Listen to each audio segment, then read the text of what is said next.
Amazing Kids Pusat. Ayo subscribe.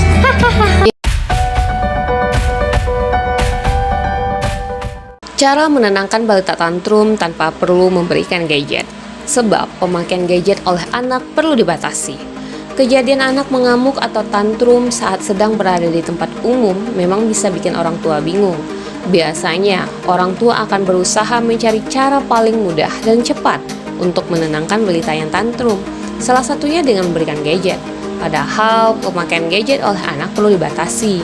Dalam artikel berjudul The Impact of Using Gadgets on Children yang diterbitkan di Journal of Depression and Anxiety, menatap layar gadget terus-menerus dalam waktu yang cukup lama bisa memicu kecemasan berlebih pada anak.